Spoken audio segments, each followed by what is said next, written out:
This episode is brought to you by Progressive Insurance. You chose to hit play on this podcast today. Smart choice. Progressive loves to help people make smart choices. That's why they offer a tool called Auto Quote Explorer that allows you to compare your Progressive car insurance quote with rates from other companies.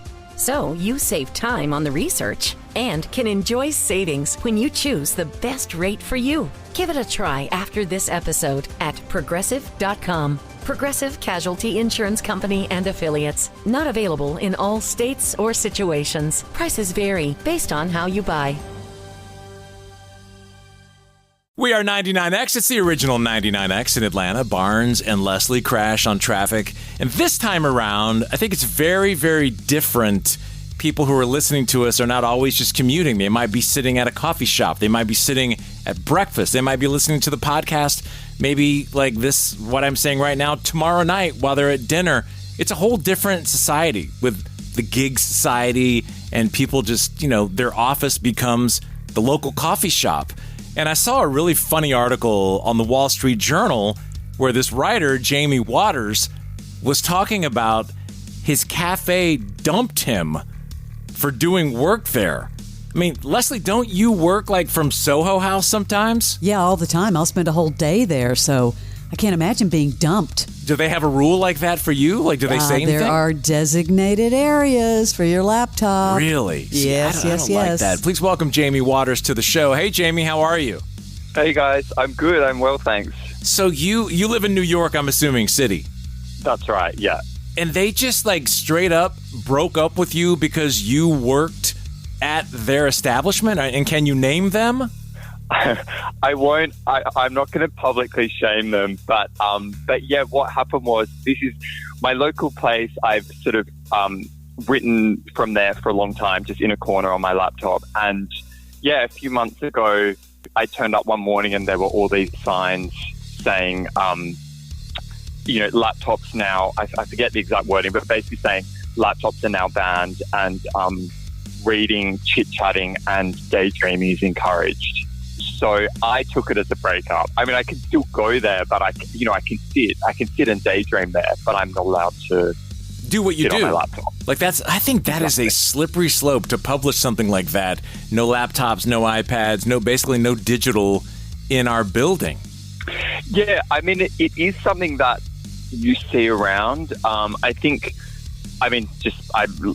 say, I live in New York, and I notice different places have different approaches. So I do see signs in some cafes saying no laptops, or like Leslie just mentioned, they might say like this table is like no laptops.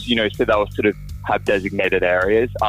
These are obviously cafes as opposed to like co-working spaces. Right. So they are just like regular cafes, but you tend to get different coffee shops where freelancers and people on laptops tend to congregate.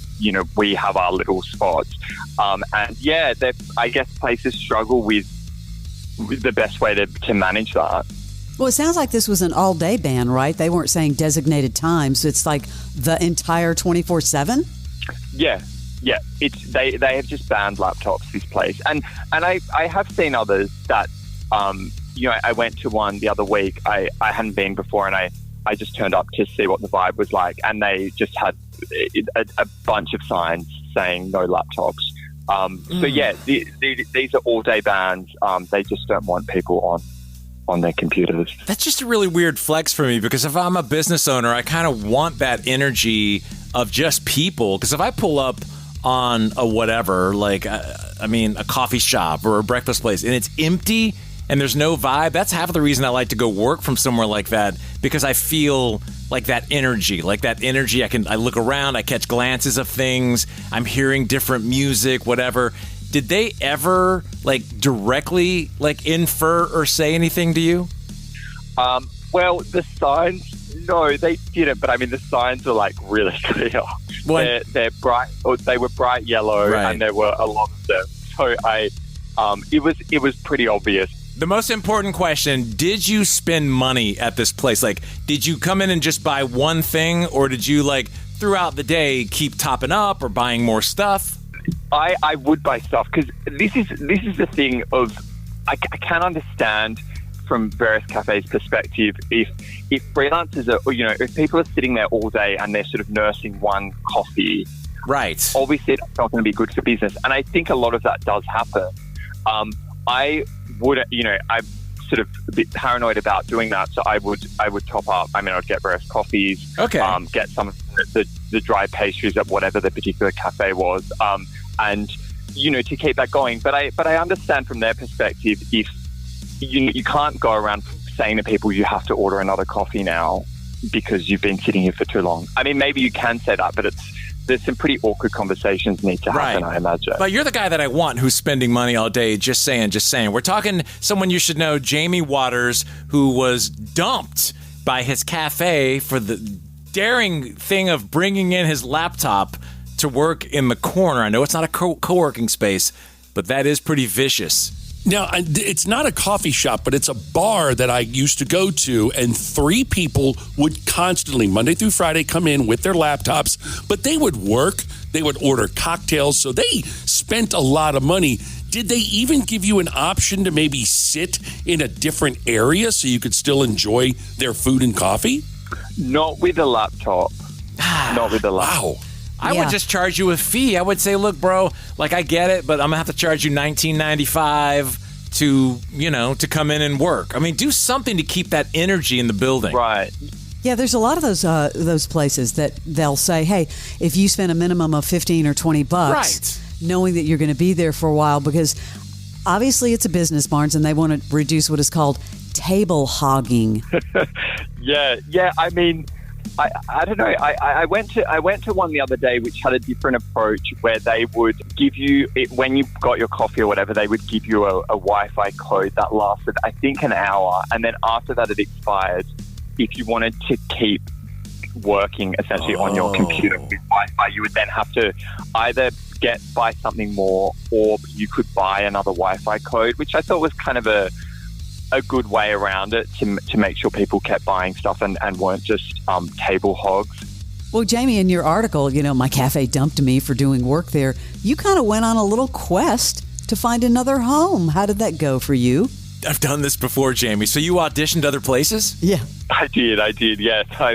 I've been patrolling Manhattan to find a new place, and I think it's because I'm looking for something quite specific. I say in the article, you don't want a place that's too sort of nice and shiny and exclusive, because we're not taking ourselves out to brunch. Like, I'm not like living the good life by, it's not about relaxing and ordering the pancakes, and like, it's still a work day. So, I want some element of a feeling like I'm having to get work done and I'm not too in the way. I'm not taking up some exclusive table, or so there's one place I like where it's this sort of bench, there's this long bench, it's so hard and uncomfortable, which sort of makes me I feel like I'm in work mode, because I'm literally I'm very I think I say in the story, my bottom's being anesthetized by the bench, and I quite like that element, because it's like bringing some suffering to my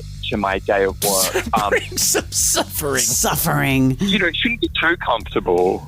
That's a good point, though. You're a hybrid. And I think a lot of people in Atlanta fall in this, where you don't want to work from home, but you can't afford, maybe because you're a small entrepreneur, to get a dedicated office space. So you just want something in between. And I think restaurants, coffee shops, places like that, they should take advantage of that, and maybe either make a little section or take an area that's not super comfortable, like along the window, where you can get a nice, long, absolutely. Even a cushy bar stool, but not too cushy. So it's an interesting story. The biggest question is, did you ever go back and see your ex? Yeah. Did you ever go back to this place? I did go back. I wanted to do. I'm very nosy, and basically I wanted to see if they were suffering without, their star customer. And I was very unhappy, because I went in and they were great. They were doing great. Then it was really buzzy. It was sort of alive with the sort of hum of people daydreaming. There you go. So it was, and they told me, I asked, I was like, how's it going? Like, without people on laptops and stuff. And I think, they said the rhythm really changes. You don't, it's obviously, I don't think it's like packed all day. Instead, there's more people coming and going because I guess people don't stay as long if they're not sitting and working. But they also said to me, or one of the baristas said to me, that they had heard other places in the neighborhood were planning to ban laptops as well and sort of follow their lead. Shutting Jamie out. This is not good. That's not a good. death sentence for Jamie. Wall Street Journal shall not live on. There's nowhere to do the articles. Jamie, thanks for sharing the story. I think a lot of people in Atlanta are right now going, what am I going to do if they start adopting this? Thank you very much. It was nice to meet you. Thanks so much. Thanks, guys.